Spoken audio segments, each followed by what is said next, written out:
എന്നോട് ചിലർ പറയാറുണ്ട് ചന്ദനക്കുറി സിന്ദൂരക്കുറിയൊക്കെ ഇട്ട് കഴിഞ്ഞാൽ കുറച്ചുകൂടെ ഒരു ദൈവികമായ പ്രഭാവം അല്ലെങ്കിൽ ഒരു ഭംഗി, ദൈവത്തിൻ്റെ ഒരു ആത്മീയമായ ഒരു രൂപം കാണാൻ പറ്റുന്നുണ്ട് എന്ന്. ഞാൻ കഴുത്തിൽ മാലയിട്ടിട്ടുണ്ട്. ഈ മാലയെല്ലാം അടയാളപ്പെടുത്തലാണ്. ഇതിൽ ഞാൻ വത്തിക്കാനിൽ പോയിരുന്നു, കുർബാന കൂടിയിട്ട് കൂടാൻ ഭാഗ്യം കിട്ടിയിട്ടുണ്ട്. വെനീസിൽ നിന്ന് ഞാൻ നേരിട്ട് വാങ്ങിച്ച കുരിശ് എൻ്റെ കഴുത്തിലുണ്ട്. ഇതെല്ലാം ഒരു അടയാളപ്പെടുത്തലാണ്. ഇതെല്ലാം ഞാൻ എൻ്റെ കഴുത്തിൽ നിന്ന് ഊരിയത് കൊണ്ട് ഞാൻ ദൈവവിശ്വാസി അല്ലാതാകുന്നില്ല. ദൈവവിശ്വാസവും ജ്ഞാനവും അകത്താണ് ഉണ്ടാവേണ്ടത്, നമ്മുടെ കർമ്മങ്ങളിലാണ് ഉണ്ടാവേണ്ടത്, പ്രവൃത്തിയിലാണ് ഉണ്ടാകേണ്ടത് എന്ന് ഞാൻ വിശ്വസിക്കുന്നു.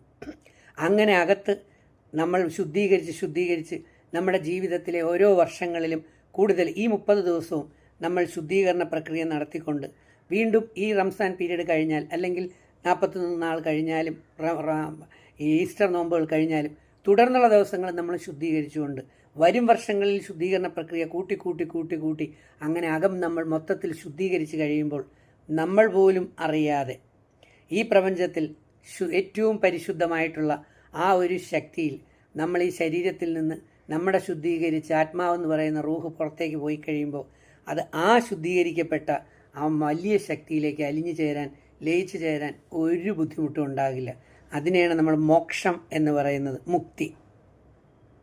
ആ മോക്ഷം അല്ലെങ്കിൽ മുക്തി എന്ന് പറയുന്ന ആ പ്രക്രിയ നമുക്ക് കിട്ടിയില്ലെങ്കിൽ നമുക്ക് കുറേ കഷ്ടപ്പെടേണ്ടി വരും, ഓർക്കുക. അപ്പം നമ്മൾ ഇവിടെ നിന്ന് പോകുമ്പോൾ നമ്മളുണ്ടാക്കിയ പണങ്ങളോ റോൾസ് റോയ്സ് കാറുകളോ കെട്ടിടങ്ങളോ അല്ലെങ്കിൽ ബാക്കി വസ്തുവകളോ ഒന്നും നമ്മളോടൊപ്പം വരില്ല.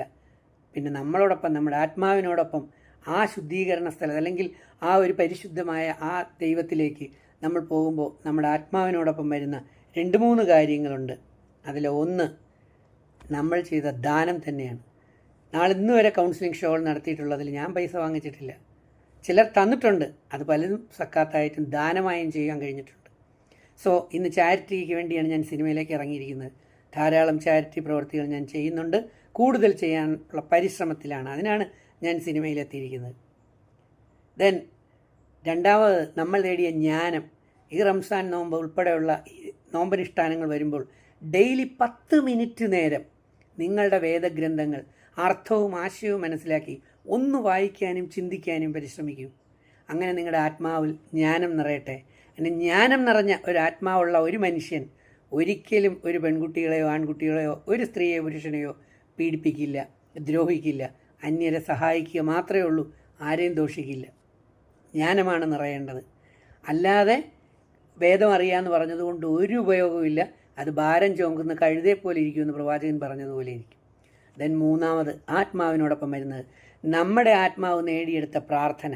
അത് നമ്മുടെ പ്രാർത്ഥന മാത്രമല്ല, നമ്മുടെ ആത്മാവിന് വേണ്ടി പ്രാർത്ഥിക്കാൻ മറ്റൊരുപാട് പേര് ഉണ്ടാകണം. അത് നമ്മൾ മറ്റുള്ളവർക്ക് സഹായം ചെയ്താലേ അതുണ്ടാകൂ. ഈ ദിവ്യമായ അറിവ് അത് കൂടുതൽ വർദ്ധിപ്പിക്കാനുള്ളൊരു പരിശ്രമമാണ് ഞാൻ ചെയ്തുകൊണ്ടിരിക്കുന്നത്.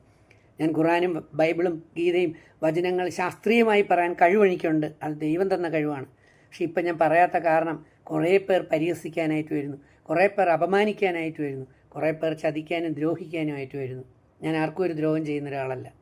സോ ദൈവത്തിൻ്റെ ദാസനായി തന്നെ കൂടുതൽ എൻ്റെ കഴിവുകൾ, കലാപരമായ കഴിവുകളും കൂടി പുതിയ സിനിമകളിലൂടെ ചെയ്ത് നിങ്ങളുടെ മുമ്പിൽ എത്തിച്ചുകൊണ്ട് ഒരു നല്ല കലാകാരൻ, നല്ലൊരു മനുഷ്യൻ എന്ന പേരെടുത്തുകൊണ്ട് കിട്ടുന്ന സമ്പത്തിൽ ധാരാളവും ബഹുഭൂരിപക്ഷവും അർഹരായിട്ടുള്ള പാവപ്പെട്ടവരെയും കുട്ടികളെയും പഠിക്കാൻ മിടുക്കരായവരെയും രോഗികളെയും സഹായിച്ചുകൊണ്ട് ജീവിതം പൂർണ്ണമാക്കണമെന്ന് ഞാൻ ആഗ്രഹിക്കുന്നു.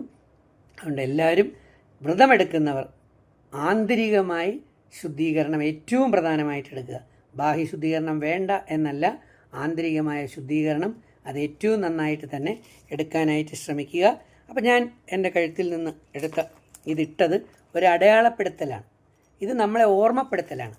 കാരണം നമ്മൾ പല പ്രവൃത്തികളും പല ആൾക്കാരുമായി നമ്മൾ സഹകരിച്ച് പോകുമ്പോൾ ചിലപ്പം മനുഷ്യനാണ് നമ്മുടെ ശ്രദ്ധയൊന്ന് വിട്ടുപോകും. അപ്പം നമ്മുടെ ശരീരത്തെ നിയന്ത്രിക്കാൻ വേണ്ടിയാണ് ഇതെല്ലാം. പൂണുനൂല് ധരിക്കുന്നത് ശരീരത്തെ നിയന്ത്രിക്കാൻ വേണ്ടിയാണ്. നിഷ്കാര തഴമ്പുണ്ടാകുന്നത് അതോർത്ത് കൂടുതൽ ദൈവത്തിലേക്ക് എത്താൻ വേണ്ടിയാണ്. ഇസ്ലാം സഹോദരങ്ങൾക്ക് ഇതൊന്നും അവർ അണിയുന്നില്ലെങ്കിൽ പോലും 5 നേരത്തെ നിസ്കാരം എന്ന് പറയുന്നത് അതിലും ഒരു സയൻസ് ഉണ്ട്. കാരണം 5 നേരം കൃത്യമായി നിസ്കരിക്കുന്നവർക്ക് തെറ്റ് ചെയ്യാനുള്ള സാധ്യത കുറവാണ്. ഈവൻ 15 മണിക്കൂറാണ് ഒരു ദിവസം നമ്മൾ ഉണർന്നിരിക്കുന്നതെങ്കിൽ 5 പ്രാവശ്യം നിസ്കരിക്കുമ്പോൾ ഓരോ 3 മണിക്കൂർ ഇടവിട്ടാണെന്ന് ചിന്തിക്കുക. അപ്പോൾ ഒരു പ്രാവശ്യം നമ്മൾ നിസ്കാരം അല്ലെങ്കിൽ പ്രാർത്ഥന കഴിയുമ്പോൾ അടുത്ത 3 മണിക്കൂർ കഴിയുമ്പോൾ അടുത്ത പ്രാർത്ഥന എത്തുകയാണ്, ഓർമ്മപ്പെടുത്തൽ എത്തുകയാണ്. സോ ആ 3 മണിക്കൂറിനകത്ത് നമ്മൾ എന്തെങ്കിലും തെറ്റുകൾ ചിന്തിക്കുകയോ പ്രവർത്തിക്കാൻ പോയാൽ പോലും അടുത്ത പ്രാർത്ഥനയിലൂടെ അതില്ലാതായി മാറുകയാണ്. സോ സഹോദരങ്ങളെ, വളരെ ദിവ്യമായിട്ടുള്ള രഹസ്യങ്ങളാണ് ഈ കാര്യങ്ങൾ. അപ്പോൾ ഇസ്ലാം സഹോദരങ്ങൾ കഴുത്തിൽ മാലയോ രുദ്രാക്ഷമോ ഒന്നും ധരിച്ചില്ലെങ്കിൽ പോലും 5 നേരത്തെ നിസ്കാരം ഒരടയാളപ്പെടുത്തലാണ്, ഒരോർമ്മപ്പെടുത്തലാണ്. അതുപോലെ നമ്മുടെയൊക്കെ കഴുത്തുകളിൽ അല്ലെങ്കിൽ നമ്മുടെ മാലയോ രുദ്രാക്ഷമോ പുണുനൂലോ സിന്ദൂരമോ ചന്ദനമോ ഒക്കെ ധരിച്ചിട്ടുണ്ടെങ്കിൽ അതും ഒരു ഓർമ്മപ്പെടുത്തൽ മാത്രമാണ്. ആ ഓർമ്മപ്പെടുത്തലുകൾ എപ്പോഴും നമ്മളോടൊപ്പം ഉണ്ടായാൽ നമ്മൾ വഴിതെറ്റുന്നത് നമ്മൾ കുറഞ്ഞിരിക്കും.